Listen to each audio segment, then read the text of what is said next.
احلى لحمة خروف، قرمة فخدة غنم. شايفين خروف ما شاء الله.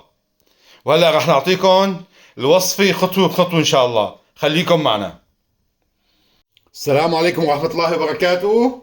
اليوم عم طلع بالفريزة عندي، امبارح طبعا مو اليوم كمان لانه خليتها لحتى تفك، ولقيت عندي قرمة فخدة رايحة الموزة منها ورايحة منها شقفة، وحبيت اعملها بالفرن. حبيت شارككم بهالفيديو عشان نشوف كيف نعملها بالفرن ان شاء الله. اول شغلة رح نبخشها هيك مشان نحط توم. اول شغلة بنحاولها هيك بجميع الاتجاهات. رح اقول لكم اياها خطوة بخطوة. طبعا نحن هلا بعد ما نحط التوم رح نشرحها، نعمل لها هيك شايفين مشان التبلة تفوت لجوا. بس اول شيء افضل نحط الثوم، بس ما بيأثر، انا علمت محل الثومات. ها عندنا ثوم وعندنا شبك. هاي اول شغله رح نحط الثوم، نعملهم هيك بهالطريقه شايفين. موجودة. طبعا في عالم بيقولوا ليش الثوم بروح لكم الزناخه كلها اللي باللحمه. طبعا هي البهارات بتروح، بس الثوم كتير منيح لهيك شغلات. هاي هون. طبعا راس ثوم متوفر عندكم يعني. هلا حطينا التومات كلهم، باقي حبتين بس انه صار هيك كفوا للثوم. راح نشيل هلا هيك ونحط هاي هيك عشان نحط الخلطة. الخلطة عبارة عن شو؟ ملح، فلفل اسود او فلفل ابيض، وفلفلة حمراء. وانا راح احط هلا شوية كركم، كمان الكركم بيعطيها لمعة وبيعطيها لون كتير حلو للحمة. انا عم برجيكم اياها خطوة خطوة. مشان ملح تقريبا بدنا معلقتين كبار صغار هيك شايفين بهالقدر هذا. هاي ملح، معلقة فلفل احمر،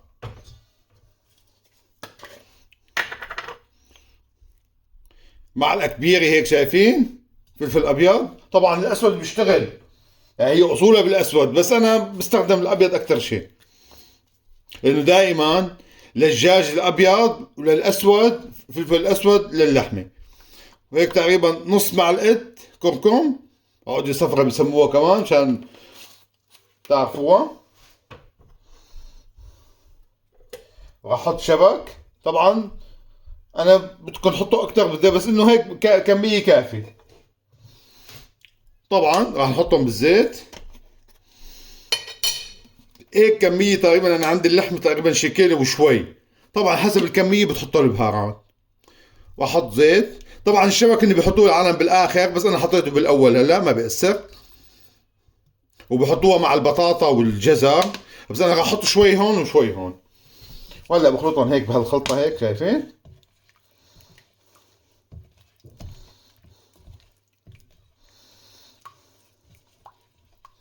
وبنحط اللحمه هلا هيك بهالطريقه.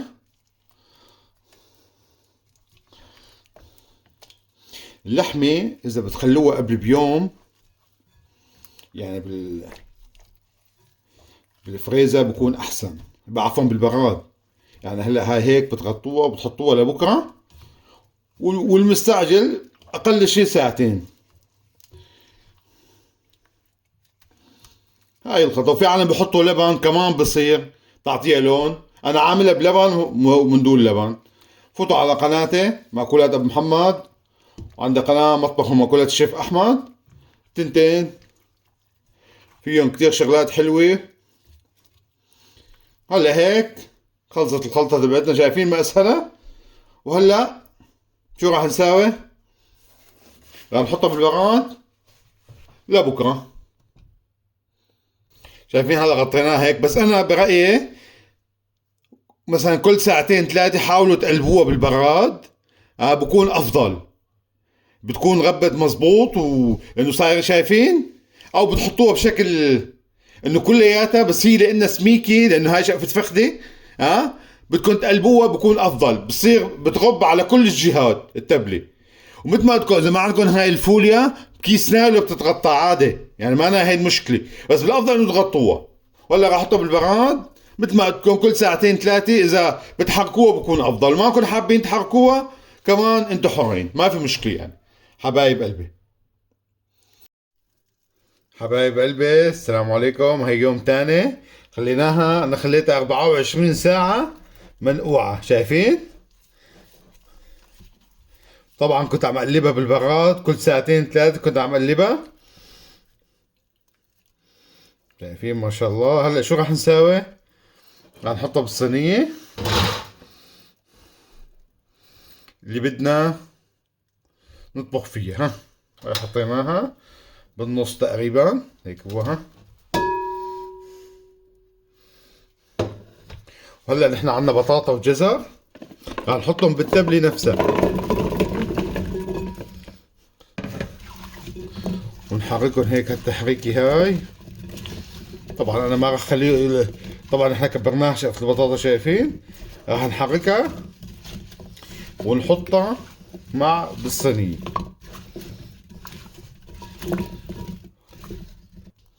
هلا صارت جاهزة للفرن.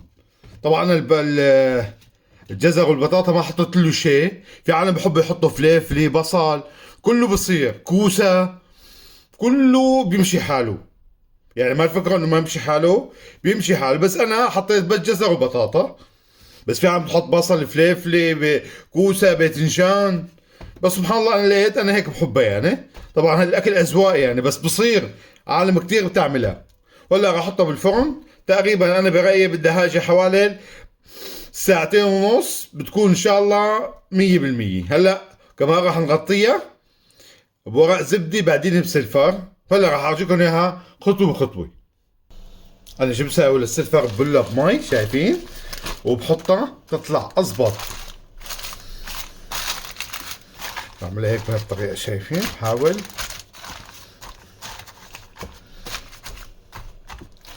وهلا راح نحط السلفر فوقها. في عالم بس بحطوا سلفر يعني مشان التسمم، لانه السلفر اذا احترق ممكن يعمل تسمم، وهيك انا برأيي صحيا افضل.